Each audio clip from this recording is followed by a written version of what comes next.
All right, welcome back. We're here in Oakman High School in Oakman, Alabama. It's Relentless Effort Week here as we continue region play against Carbon Hill. It's Go Wildcats with head coach Ryan Hall.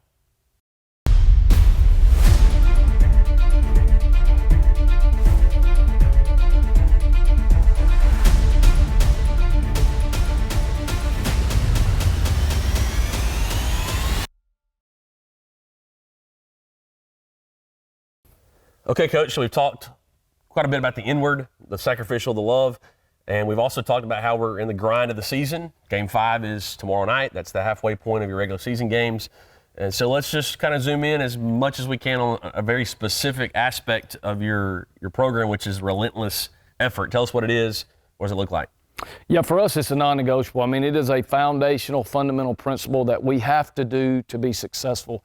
And the way we kind of give a picture for our players and coaches is if you've ever been to the beach and you see the waves, they're just continually crashing into the shore. And to us, that's what relentless effort is. It's just never, you're always coming back and you're always coming back. And so that's what we want to instill into our players and coaches. And we know, I mean, anybody that's seen us play knows if we don't play like that, if we don't play with that kind of effort, we don't have a chance to be successful. And so, when we turn on the film on Friday night after the game, it's rare that you'll have 11 guys play full snap to whistle. But that's what we're after. And when we don't, we're going to call it out, and there's going to be a consequence. On every Monday, we get our players around in a big circle, and for every loaf, that player gets out in the middle and he says, "My name's Ryan Hall, and I had 2 loaves." And we do 2 up downs, and we do go through everybody that had a loaf on Friday night. So we're constantly bringing awareness to the fact that we have to play from snap to whistle every snap. Okay, very, very good. How do we go about changing that? I'm a loafer, I want to do better, but how we make that transition? Yeah, I mean, obviously in the football world, you stand on the sideline a little while. That's the best way to fix that, because there's some magical formula that I'm not playing hard, I get pulled out of the game, all of a sudden I want to play hard because I don't want to stand over on the sideline. So, just not accepting it. And when you see it in the game, we don't always catch it, but when we do, we're going to get somebody else in there because that effort could be because you're fatigued. You just can't. Right. You're at a point, and you got to come out of the game because that next man's 100 is better than your 50. And right. So, and safety and all that, yeah. Absolutely. So we're going to always be aware of that. But the sideline's a good. That'll help you a lot on that. But 2, we're just going to train it in all that we do in our drills. Everything's going to have a start, a finish, and we're going to demand that you do it snap to whistle. And we're going to continue to demand that. And same thing in the classroom. We're not going to accept zeros. That's a lack of effort. Everybody's not an A student, but everybody can push the envelope and get after it.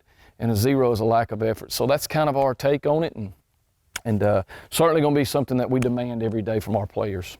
Very, very good. Appreciate that insight, helpfulness. We can all improve that in all of our areas of life. Hope that you'll keep watching. We'll have some video time here with Coach to break down game film. We'll visit with head volleyball coach Paulette Berger, and we'll also spend some time talking football from this past week, but also this coming week's game against Carbon Hill.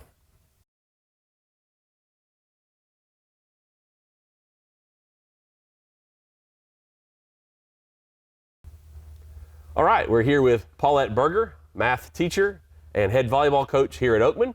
Thank you, Paulette, for taking the time to join us. You're welcome.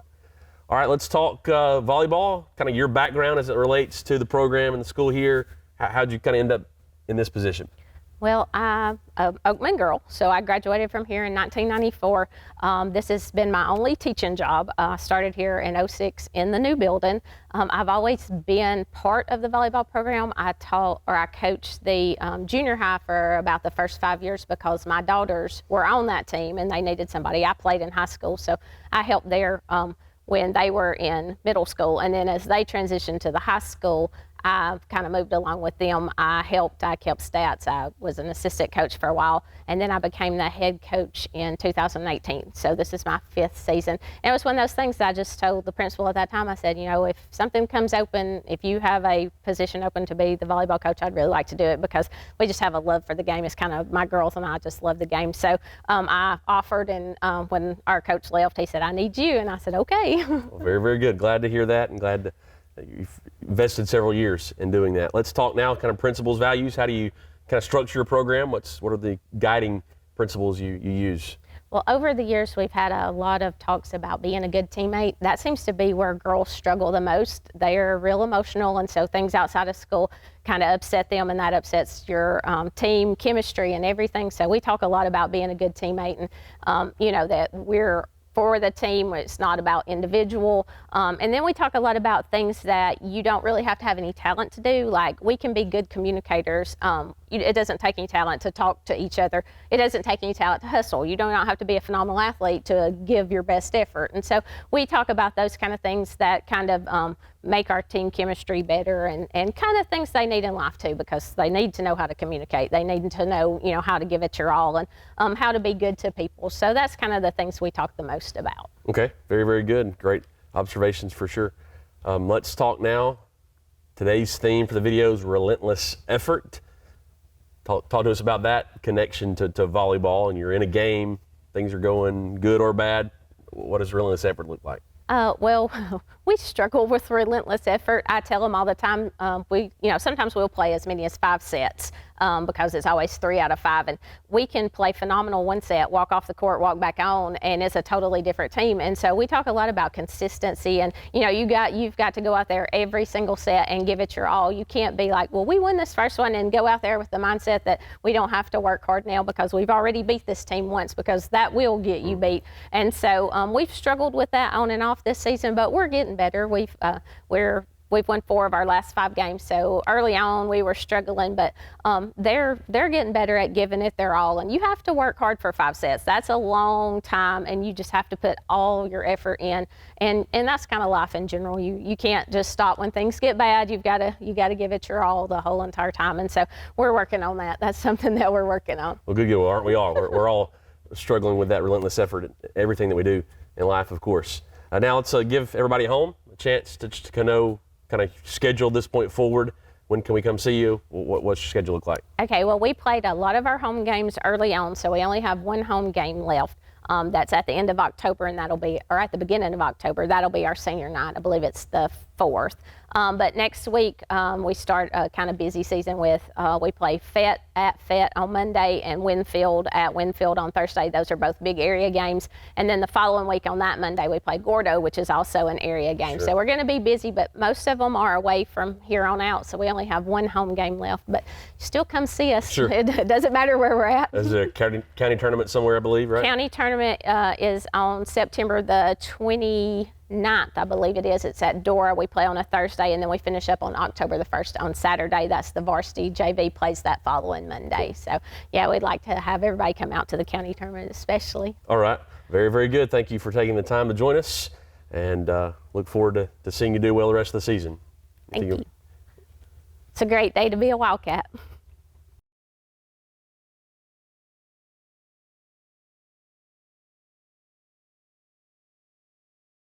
Let's do it. Check out some clips from Friday night's win over Tarrant, 39-8. Just kind of proud of our effort, and felt like our guys handled an unusual week in a positive way. So several clips to look at. This is in the first quarter. This is on our first drive. It's 4th and 8 right here. You can see we run a weak side sweep play. A lot of things happening on this play. Just good job by Bridger stretching that out and getting upfield to get us a first down, keep the drive alive. But I want you to watch number 1, Tyler Thomas, after he hands the ball off. See him pull all these guys out here. These guys are getting pulled away from the plays, blocking people without having to block them. Really nice job by our center right here. You can see him running guys off the ball. Just good effort by our players. I was really excited about that. Guard pulling out there, getting out in front of the play. That gave us a big first down. Here's the touchdown on that drive. You're going to see Trace Cagle is going to take the direct snap on our power play and just kind of fit in there nice to the down block. You can see we're basing out the end. Aaron Hanley does a good job of cleaning that up. And go back here so you can see Aaron Hanley will clean that up. Carson Gillen will block down right here. They'll create a pretty good hole there for us to get up in with some lead blockers. Trace runs through the arm tackle, does a nice job. Okay, here's another weak side counter play. Again, this is 2nd and 4. This is on our 2nd drive. Bridger does a good job. We get the edge sealed. We really want to kick this and hit it up inside, but they all get sucked in. Kaysen does a great job carrying out that fake down here at the bottom. You can see, kind of sucks those guys in, and then we're able to get it around the edge, and Bridger just outruns them to the corner and scores on a 59-yard touchdown. So that kind of got us up 14-0 there. Great start. This is later on in the first half where we've kind of hit them with the sweep play several times, power to the strong side. You can see they have no safety help, so our quarterback knows immediately. We hit the post right here, or the corner, the deep route on this. You can see Logan Tarvin does a good job of just pressing vertical, sticking his foot in the ground. Trace throws a really good ball, hits him in stride. Logan's able to make that catch and score the football from 50 out, so good play in the pass game right there. It's a good run by Tyler here. This is a second half play. Feel like we've kind of worn them down. Their tackling kind of got down. We run power. Tyler stays on his track. We want to hit that thing vertical behind the guard. Call that hog in the guard. Tyler puts his hand on the guard. See the pulling guard right there, 56. Wish he'd get through there a little faster, but Tyler does a good job putting his hand on him, just staying behind the guard. Okay, and then once he gets in space, makes a little jump cut, gets outside, finishes the play with a 41-yard touchdown run. Tyler played really good Friday night on offense. Okay, here's some defensive cut-ups. Thought Trace Cagle, watch our Mike linebacker right here. Trace, number 9, middle linebacker Mike. He's going to see the play. There's a gap right there. He sees that guard pull 63, leaves him an opening, okay, and he just flies through and makes the tackle. Trace playing at a really high level there on defense. I thought this was kind of a big play to put on here. They're dangerous when they get the ball out on the edge. You're going to see their quarterback's going to throw the fast screen right here. Again, we just rally to the football. Rick Johnson does a good job coming down from his safety position. Just flying around, playing to the football. Really big play right there. This is a good job by Eckroth. Okay, they're running a little play action wheel back to the back they faked it to. So this back that goes in motion, they're going to roll here to the left and then throw back to the right. Chris, our corner up top, does a great job of recognizing that and recovering and getting back and breaking that play up. It's a really good job by him of staying disciplined. Tough to do, okay? Again, just big play by our defense, rallying, playing with great effort. Okay, they're running a little stretch play. Okay, Peyton McLemore slips through, punches the ball out. We don't end up recovering this fumble, but we got a bunch of guys around the football, and that's what I want to see. Good job by Peyton creating a negative play. Again, here's another great job. This is a 4th and 3 play. You can see they're in our territory. They potentially could score right here. They're going to play action right here. We do a great job. Trace Cagle just runs right through, okay, right through a gap, chases the quarterback down. Okay, him and Kason Dickerson right there on the sack. That's a big play. That's a 4th and 3 in our territory. Turn the ball over right there. Last one right here again. Just another great job by our defense rallying, and that's Trace again, just beating the block, defeating the block, getting in there. Luke Martin with great effort from the backside. Logan Tarvin on the front side, contained right here, just turning it back into those backers, and our guys playing with a lot of effort and energy. So I was proud of the effort. I thought we played as close to good in terms of play and effort. Snapped the whistle, 11 guys. Just got to keep getting better, and that's kind of been our motto. We want to improve every week. Get 1% better, and if we do that, I feel like at the end of the year, we'll look back and be proud of what we accomplished. Go Wildcats.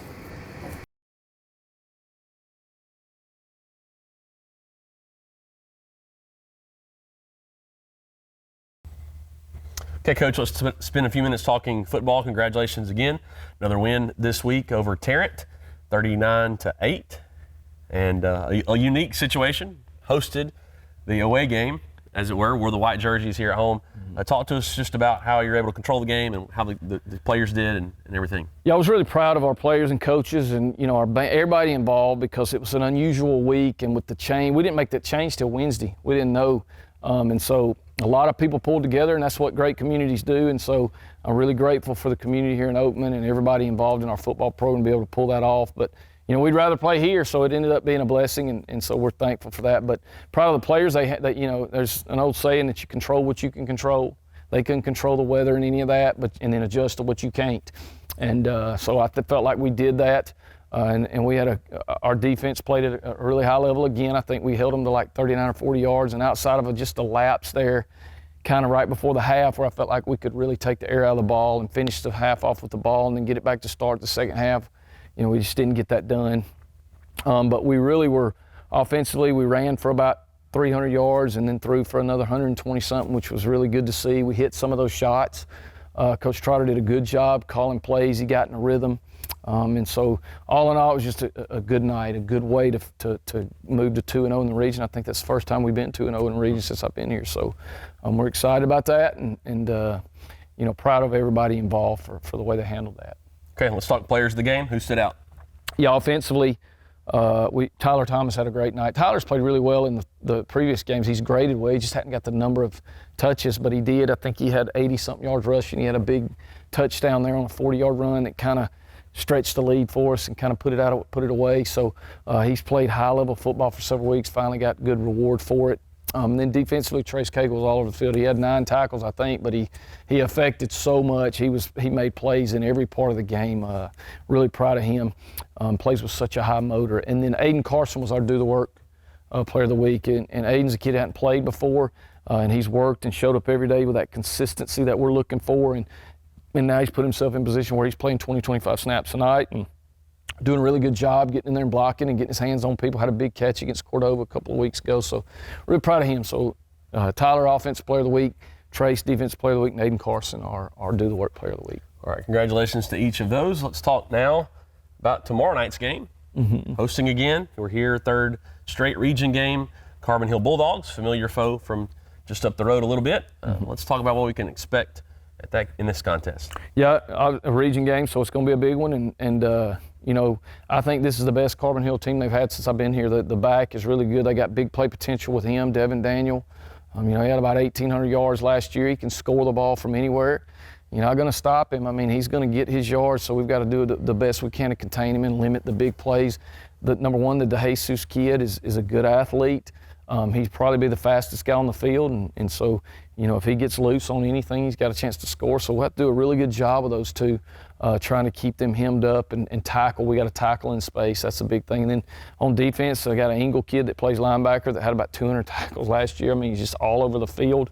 They got some big, strong guys that play up front, number 3 and number 4. I think both those guys physically could present some problems if you don't get them covered up and get some double teams on them, get some movement. So, we have to play our football. We have to control the ball and try to keep it away from them a little bit to limit those big plays and be really good on special teams. And, that's the plan. If we do that, I think we'll have a chance to win. If we don't, we'll be in trouble. It's just kind of the way we have to play. And the most important thing is kind of what we touched on in the beginning is we just got to play harder than them. We got to play more effort than them. At the end of the day, that's our only chance. So, that's kind of our plan, and it'll be a big night, exciting. Friday night here, weather should be great, and another region football game. All right, we look forward to it. We look forward to seeing you there tomorrow night, 7 o'clock here at the field. Be sure that you come early, come loud, and be sure that we cheer them on to victory. Coach, close us out. Yep, go Wildcats.